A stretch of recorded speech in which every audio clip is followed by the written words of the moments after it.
네, 제비 한 마리가 봄을 불러오는 것은 아닌가 봅니다. 이 클래퍼 미 국가정보국장이 방북 뒷얘기를 공개를 했는데요. 이 예상외로 푸대접을 받았다고 합니다. 아마도 오바마의 친서가 원인이 아닌가 싶은데요. 이 북한이 원하는 내용은 없었던 것 같습니다. 방북 이틀째 북한 관리가 찾아와서 이런 얘기를 했다고 합니다. 단지 2명의 억류자를 데리러 왔기 때문에 당신을 더 이상 오바마 대통령의 특사로 간주하지 않겠다. 당신의 신변 안전을 보장할 수 없다. 이렇게 협박성 멘트를 했다고 하네요. 미국 정보국장이라면 상당히 높은 사람인데 신변 안전을 보장할 수 없다라고 상당히 강한 발언을 면전에서 했네요. 왜 이렇게 했을까요? 그래서 일단 뭐 저 정보의 그 신빙성 자체가 먼저 뭐 전제가 된다라고 했을 때 일단은 그 북한이 기대한 것보다 사실은 급이 좀 낮은 것이 아닌 것인가 뭐 이렇게 생각하는 면이 좀 있었던 것 같아요. 과거에 어떤 뭐 특사라고 한다면 적어도 뭐 전직 대통령급 정도가 이렇게 방문을 했는데 어쨌든 지금 현재 뭐 장관도 아니고 물론 이제 미국에서의 그 16개 그 정보 공동체를 총괄하는 뭐 정보국장이라고 하면 사실은 오바마 대통령의 가장 측근이고 일일 대면 보고도 가능한 상당한 어떤 수준급에 있는 정부 관료임에는 분명하지만 이제 북한의 눈높이에서 봐서는 어떤 현직 뭐 장관급 적어도 그것을 예상을 했는데 그렇지 않았다라고 하는 점이 하나의 그 불만이 아니었는가 보고요. 어떤 그 친서의 그 내용 자체도 사실은 북한이 기대한 것과는 좀 못 미치는 그래서 그와 같은 것이 하나의 그 불만으로 작동이 되었다. 그래서 일반적으로 그 북한의 고위 관료들이 뭐 협상을 할 때에도 느닷없이 어떤 뭐 새벽에 협상을 뭐 만나자고 한다든가 뭐 이런 것은 불만에 대한 이제 표시로 이렇게 많이 그 해석이 되는데요. 일단은 전반적으로 어떤 뭐 불만의 한 모습으로 봐야 되고 또 간접적으로는 미국에 대한 뭐 심리적 압박감을 좀 더 주기 위한 그 같은 이제 행동이 아닌가 생각이 되는데요. 아무리 북한이라고 하더라도 이 외교적인 뭐 그런 게 있을 텐데 좀 대담하다고 해야 되나? 어떻게 이렇게 협박성 발언을 할 수 있을까요? 글쎄요. 어쨌든 지금 우리 보도에 의해서 알려지면 이제 이 오바마 대통령의 친서의 내용은 잘 안 알려졌는데 짧고 명료했다는 것만 이제 알려졌거든요. 그러니까 사실 북한이 원했던 것, 뭐 육자회담과 관련해서 어떻게 협상을 재개하는 것에 대한 진전된 방안이라든가 또 북한에 대해서 어떤 실질적으로 인정하는 부분들, 뭐 이런 것에 대한 내용들이 담겨 있지 않았던 것은 이제 확실한 것 같은데 그것에 대해서 상당히 기대를 많이 했었는데 그 기대치에 훨씬 못 미쳤기 때문에 이러한 행동이 나왔던 것으로 볼 수 있겠고 또 한 가지는 이 클래퍼 특사가 언론에 대해서 이렇게 얘기하는 것 자체도 약간 좀 정상적이지 않은 측면이 있다고 할 수 있습니다. 그렇죠. 보면은 이 클래퍼 특사라는 사람이 언론에 얘기한 것을 강조한 것이 절대 사과하지 않았다. 북한은 이제 사과했다는데 여기서 이제 충돌되는 부분이 있거든요. 아마도 이제 추리하건대 상상하건대 뭐 유감 정도 표명한 것을 이제 북한은 사과로 받아들였을 수 있고 그런 측면이 있는데 이제 이것이 북한에 대해서 좀 상당히 이면적인 어떤 협상을 한 것이 아니냐라고 하는 이제 국내의 비판이 있을 수 있겠고요. 또 사과한 것이라고 하는 것에 대한 이제 좀 낮은 자세에 대한 비판이 이제 공화당으로 의회가 바뀌게 되면서 공세가 있을 수 있는 상황에서 그것에 대한 적극적인 방어 차원의 성격도 상당히 크다고 볼 수 있어요. 국내 차원에서. 그런 측면도 정치적으로 좀 볼 필요가 있다고 생각합니다. 맞습니다. 그런 부분이 지금 그 수년간 오바마 대통령이 외교적 기본 노선 자체가 뭐 선의의 무시 또는 뭐 전략적 무시라고 하는 이런 원칙이란 말이죠. 즉 근본적인 태도에 변화가 없는 한 북한의 여러 가지 것에 이제 말려들지 않는다. 그래서 무시하는 정책으로 일단은 일관되고 있는데 이번 어떤 이제 그 체류인에 대한 석방을 통해서 또 어떤 적극적인 이런 모습을 보여주면 기본에 어떤 외교 노선 자체의 원칙이 좀 훼손되는 이런 면에 있어서 사과는 안 했다. 뭐 이런 거 의도적인 표현을 더 적극적으로 한 것이 아닌가. 북한 입장에서는 좀 황당할 수 있는 게 대통령 특사라고 와서 뭔가 좀 선물 보따리를 내놓을 줄 알았는데 그 필요한 인질, 억류 인질 석방 문제만 얘기하고 돌아간다고 하니 북한 입장에서는 좀 당황스러울 수도 있었을 것 같아요. 사실 그 보도 내용만 따르면 사실은 내용이 정말 간단했다는 거거든요. 친서를 전달하면서 억류자를 석방해달라고 요구했고 그 요구 외에는 나머지도 없고 주고자는 예를 들어 뭐 핵을 인정한다든지 뭐 예컨대 육자회담을 한다든지 이런 내용은 전혀 없었다는 겁니다. 그러다 보니까 이제 북한 관료들 입장에서는 뭐하러 왔냐는 겁니다. 그렇죠. 결국은. 그러다 보니까 저렇게 클래퍼 국장을 뭐 2시간, 20분 정도 방치하면서 신변을 보장할 수 없다 얘기를 했고 북한 입장에서는 상당히 기대를 했을 거예요. 왜냐하면 그 친서를 들고 온다는 게 상당히 의미가 있기 때문에 근데 결국은 보따리는 하나도 없는 거에 대해서는 뭐 미국이 지금 오바마 대통령이 정말 친서가 없었는지 아니면 다른 얘기가 없었는지는 모르겠지만 만약 보도 그대로라면 북한 입장에 상당히 황당했고 실망감이 컸을 것 같습니다.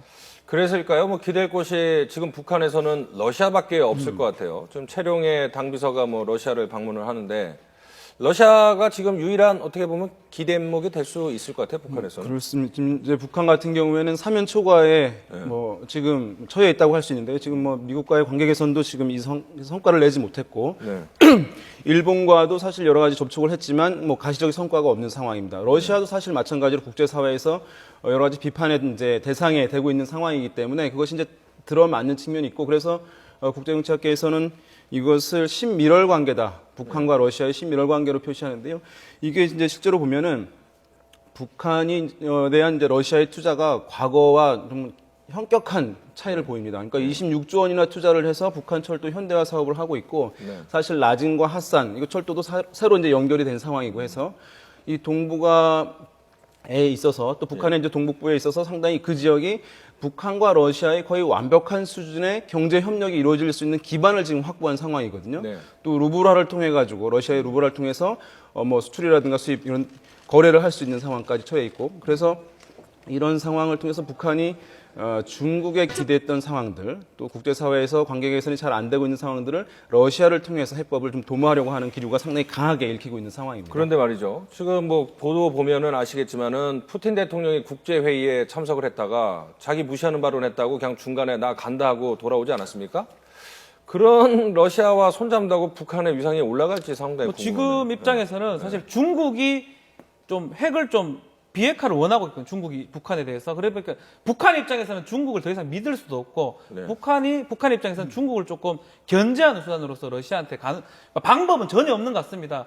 러시아에 가는 이유 중에 하나가 중국을 견제하는 것도 한미일이 좀 인권 압박을 계속 하다 보니까 그거 얘기도 좀 해야 되고 기댈 수 있는 언덕이 유일한 언덕 같다는 생각이 좀 들고 러시아 요번에 가서 아마도 그 푸틴의 방북이라든지 아니면 김정은의 방러를 추진할 것 같습니다. 그게 성사가 될지 안 될지는 모르지만 뭐 푸틴이나 김정은이나 뭐 성격은 좀 비슷한 것 같아요. 아주 절대적인 권력자고 어떻게 보면 어느 정도 일치점도 있을 것 같아서 뭐 방북이나 방러가 된다면 북한 입장에서는 돌파구가 되지 않겠나 생각이 듭니다. 그러니까 그 러시아와 북한이 어떤 그 전략적 이해관계가 지금 상당히 맞아 떨어지고 있는 이런 그 형국이죠. 아까 잠깐 말씀하신 대로 이제 그 푸틴 대통령이 어떤 그 유럽에 대한 경제적 제재라든가 지금 그 국제 무대에서 상당히 이렇게 좀 배제되는 그래서 지금 뭐 크림 반도에서 여러 가지 분쟁에 있어서도 뭐 제재를 받고 있는 뭐 이런 그 형국에서 어쨌든 이제 북한의 그 입장에서도 어떻게 본다면은 지금 구애를 계속 이제 하는 이제 그렇죠. 제일 적절한 대상이죠. 저희 뭡니까 그 등거리 외교라고 이렇게 하죠. 이른바 뭐 균형추 외교. 즉 그 북한의 그 김정은이 집권한 지 3년이 됐지만 아직 공식적으로 국제 무대에 뭐 등장을 못한 거죠. 등용이. 왜냐하면 그 외교 정상과 직접 만난 적이 아직 한 번도 없다라고 하는 이 사실 자체.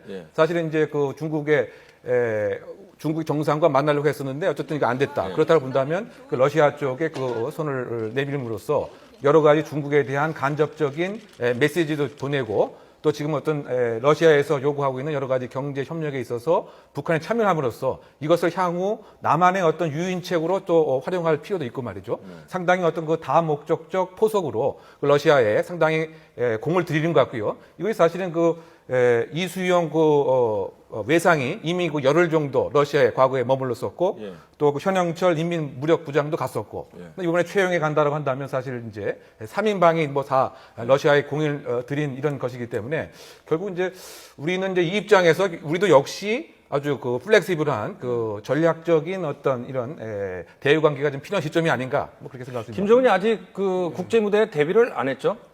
그렇죠. 지난번에 이제 그 몽고 대통령이 북한을 방문한다고 했는데 이거 사실은 이제 자이반 타이반으로 거부한 셈이죠. 왜냐하면 시진핑 주석을 먼저 만나야 되겠다. 뭐 이렇게 생각을 한 것 같은데 아직까지 이제 3년 동안 그 어떤 다른 외국 정상을 한 번도 못 만났다. 이건 상당한 어떤 체면의 문제도 있고. 근데 아직 그게 그 북한이 소외되는 건가요? 아니면 너무 어려갖고 자신이 없어서 아직 그 섣불리 외국 정상 만나기를 두려워하는 걸까요?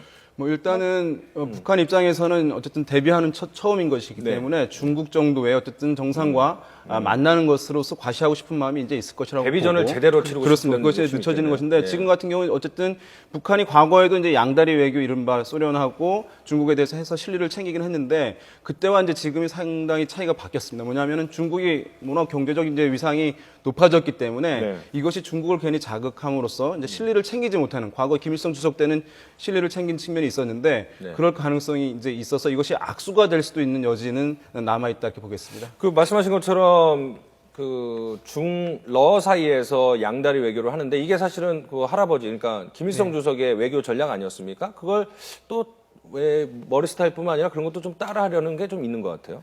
뭐 항상 좀 할아버지한테 배우는 게 좀 있는 것 같습니다.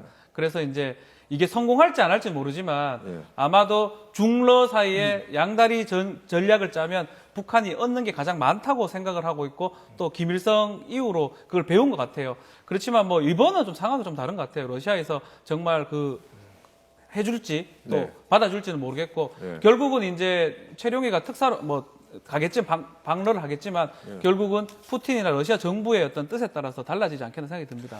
자, 그 현정은 회장이 내일 이제 북한을 방문을 한다는데 금강산 관광 기념행사에 참석을 한다고 해요. 근데 금강산 관광이 지금 중단된 지가 지금 몇 년이 되지 않았습니까? 그런데 이런 상황에서 5년 만에 북한은 그 기념행사에 참석을 한다.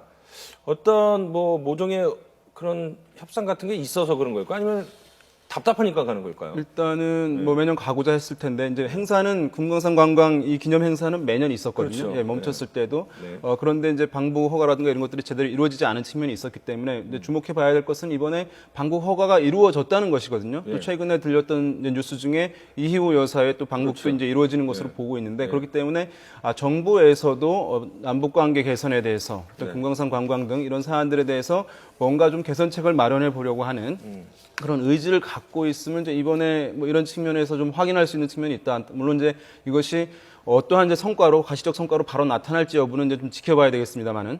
그러니까 결국 이제 인권 문제나 핵 문제에 있어서는 우리 대한민국이 어떤 원칙적인 압박을 하지만 어느 정도 그 유화 체계 어떤 대화의 가능성을 열어둔다라고 하는 측면에서 이희호 여사 카드를 계속 갖고 있거나 또는 이제 지금 현정은 회장의 방문을 통해서 사실은 어떤 여지를 이제 열어놓는 것인데 여기서 더 중요한 것은 이제 북한이 어떤 정부와 우리 남한 정부와의 공식적인 이런 채널이 아니고 어떻게 보면 민간인이지 않습니까? 그래서 민간인과의 접촉을 통해서 뭐 남남 갈등을 또 유발시키거나 소위 어떤 통일 전술로서 뭐 예를 들면 금강산을 이렇게 해야 되는데 여기에 또 찬반을 일으키는 이런 것에 대해서 사실 공식적인 어떤 정부와 우리 남한 정부와 북한의 이런 루트가 이제 있어야 되는데 항상 북한은 어떤 그 민간인을 통해서 이제 여러 가지 또 자기 전략을 쓰려고 하는 그런 것을 우리는 조금 더 유익 있게 좀 조심스럽게 접근할 필요도 있지 않나 보입니다. 교수님은 이제 북한학 박사도 되셨네요. 그렇습니다. 이거 뭐 우리 정부 입장에서는 이 꽉 막힌 남북 대화가 민간 분야에서 먼저 이루어지기를 바라는 측면도 있겠지만 교수님이 말씀하신 것처럼 북쪽에서는 북한에서는 아마도 남남 갈등을 유발할 또 하나의 그런 계기로 삼을 가능성도 있기 때문에 조금 조심스럽게 볼 여지는 있을 것 같습니다.